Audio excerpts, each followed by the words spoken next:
Hi friends, అందరికీ నమస్కారం. Welcome back to our channel. అందరికీ ఒక మంచి గుడ్ న్యూస్ అనమాట. 2 లక్షల వరకు రైతులకు రుణమాఫీ ఈ నెల 14 లేదా 15వ తేదీ లోపల రైతుల ఖాతాలో నిధులను జమ కాబోతున్నాయి. 2 లక్షల రైతు రుణమాఫీ అందరి ఖాతాలో నిధులను జమ కాబోతున్నాయి.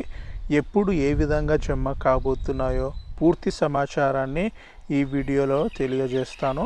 వీడియోని ఎక్కడ స్కిప్ చేయకుండా పూర్తి సమాచారాన్ని తెలుసుకొని ఇతరులకు ఈ సమాచారాన్ని తెలియచేయండి. అలాగే వీడియోని షేర్ చేయండి. ఇలాంటి లేటెస్ట్ అప్డేట్ కోసం మన యూట్యూబ్ ఛానల్ని సబ్స్క్రైబ్ చేసుకోండి, ఫాలో చేయండి.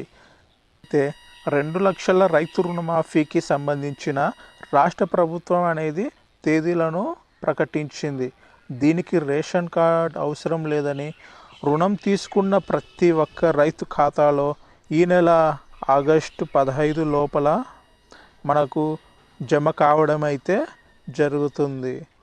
తెలంగాణ రాష్ట్ర ప్రభుత్వం రుణమాఫీకి భూములు తాకట్టు పెట్టి నిధుల కోసం సర్కారు అన్వేషిస్తుంది. 400 ఎకరాలు కుదువ పెట్టి నిర్ణయం తీసుకుంది. మొత్తం 31,000 కోట్లు అవసరం కాగా అందులో రుణంగా 20,000 కోట్లు సేకరించింది. 10,000 కోట్లు రూపాయలు రుణం కోసం ఒక బ్యాంకునైతే సంప్రదింపులు చేసింది.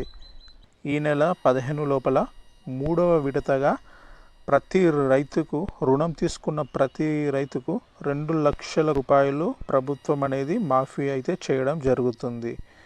తెలంగాణ రాష్ట్ర ముఖ్యమంత్రి ఈ నెల 2 నుండి 14 వరకు మనకు విదేశీ పర్యటనలో ఉన్నారు. అదేవిధంగా 14న రావడం అయితే జరుగుతుంది. 14 లేదా 15వ తేదీన రైతు రుణమాఫీకి సంబంధించిన 3వ విడత, అలాగే రైతు భరోసా, ఈ 2 పథకాలను రైతుల ఖాతాలో నిధులను జమ చేసే అవకాశం ఉంది. కనుక ఈ నెల 14 లేదా 15 తేదీ లోపల రైతుల ఖాతాలో డబ్బులు జమ అయ్యే అవకాశం ఉంది.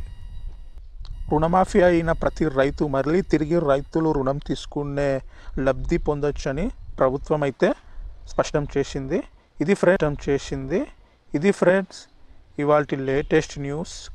మరిన్ని లేటెస్ట్ అప్డేట్స్ కోసం, న్యూస్ కోసం మన ఛానల్ని సబ్స్క్రైబ్ చేసుకోండి. ఈ సమాచారాన్ని మీ ఫ్రెండ్స్కి తెలియచేయండి. వీడియో నచ్చితే ఒక లైక్ చేయండి. మీ ఫ్రెండ్స్కి ఈ వీడియోని షేర్ చేయండి.